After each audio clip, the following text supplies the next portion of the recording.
I want to talk about the rise and continued rise of Electric Callboy. Can we do that, Moose? Can we talk about Electric Callboy? With great pleasure.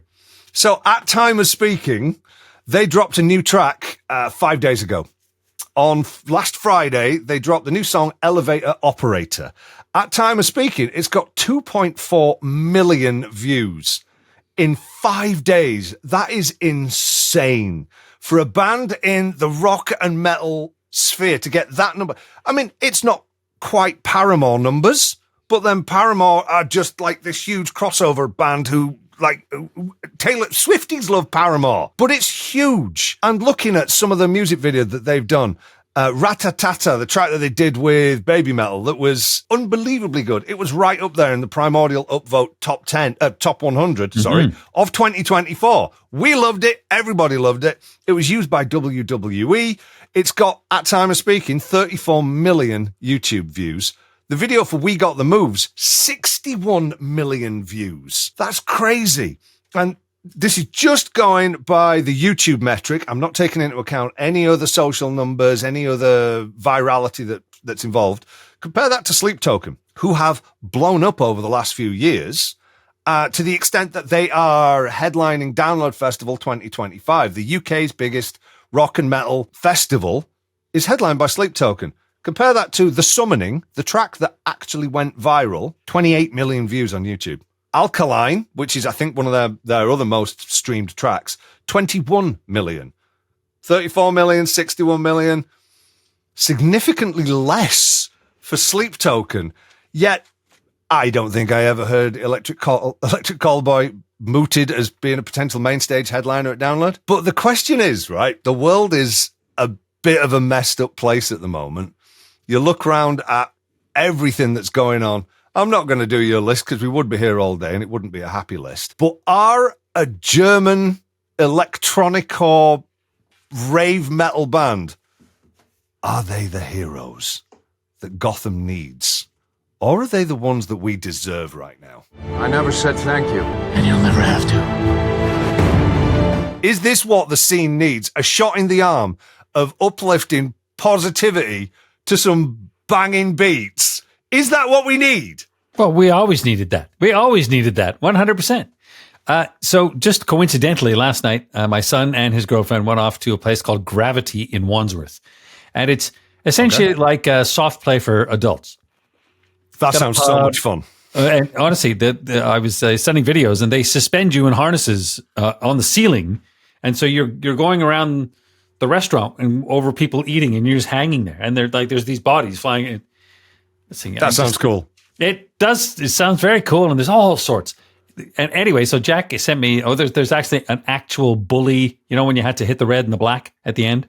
And there's that, and you have to. There's a digital version of Bully. How that resonates with young people, I have no idea. I guess it's back. So I mean, whatever. But what did Jack send a picture to me last night because he knew I'd be interested?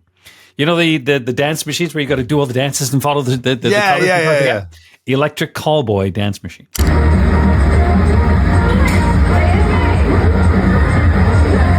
Ronnie in the chat saying they've done an amazing job of rebranding themselves after the name change that they did. Because, of course, Electric Callboy, they were at one stage called Eskimo Callboy. However, Eskimo as a term is considered fairly offensive by Inuit peoples of far north Alaska and Canada. Inuit. So, Inuit.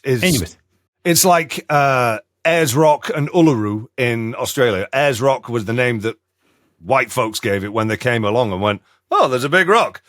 Whereas Uluru is the original name. Inuit is the original name there. So Eskimo, kind of an offensive term. So they just changed their name. No biggie. When we started the band, we didn't have anything bad in our minds. Like, it was just a silly name, and the rest was just music. And we never had all that what was created or was on that name. It has nothing to do with bad intentions, or closing people out or whatever. And when, of course, over the years, we kind of had some people saying, hey, this term is not cool. One of the main or initial happenings that there were to make us change our band's name was a festival in the UK where Canadian bands were with us on the billing, and they actually complained, didn't want to play with us, and it was like, wow, they don't know us. They don't know us at all. They don't even care about our characters or personalities. They just don't like us because of the name. And this can't be the right way. And now we have to think about all that. And then we started that learning process, and we got in touch with people that know more about all that. And long story short, we learned a lot, and it was almost embarrassing how less we knew before. The thing is, the people, the Inuit for themselves, they decided not to be called Eskimo, and this is all I want to know. And from then on, I don't have to use that word because it's not up to me to decide what they are called. They should decide about that. And thing is, it's just a name. Come on, we are the same persons. We are people. We have the same music. Nothing's going to change, and nothing changed. And this is why it was so easy for us to change the name, from the idea. And so they rebranded themselves to Electric Callboy, and they're bigger than they ever were previously. And I think the way that they handled that name change, in a world of controversy, in a world of causing offense and then doubling down on that offense, you see that all the time. They just went, oh yeah, okay, this has been brought to our attention. Let's change it. No biggie. No drama, it's our right to free speech to call our band whatever we call it. So none of that. They just went, all right, we were told that this is offensive, so let's change it. And I think that the way they handled that got them a lot of love. It was just well handled. And whenever they release a new song, it feels like a shot in the arm. And I know for a fact that whenever I put an Electric Callboy song on the Primordial playlist, I will put them on there full in the knowledge that, and this has happened this week, I put Elevator Operator on the playlist as of Monday. This week, so 2 days ago at time of speaking. Of all the new additions to the playlist, it has the most upvotes from members of the Primordial community. The most upvote. It's the most liked song of the week so far.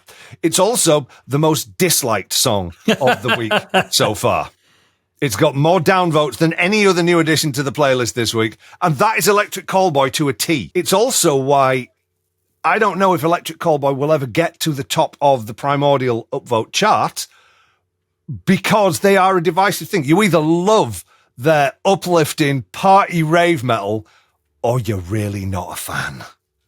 I think that's just kind of how it works. But for what it's worth, I think they are the heroes that Gotham needs. Whether we deserve them or not is a completely different matter. And I don't think they set out, I don't know.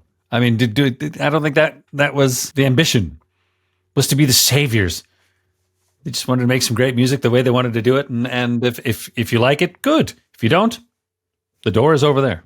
Every time they release a new song, I know that I'm going to playlist it because it's a breath of fresh air. It's completely different to everything else that we play. But also, I can't help but think that the German Eurovision authorities missed an absolute trick not putting those guys up for Eurovision. Maybe there's a conspiracy. Maybe there is a conspiracy. A conspiracy in Germany to stop Electric Callboy taking over the world with their upbeat rave metal. Not entirely sure how that works. That sounds like something that will be reported. It does, doesn't it? It does really. It's like, oh my God, have you noticed this? Oh man. Yeah.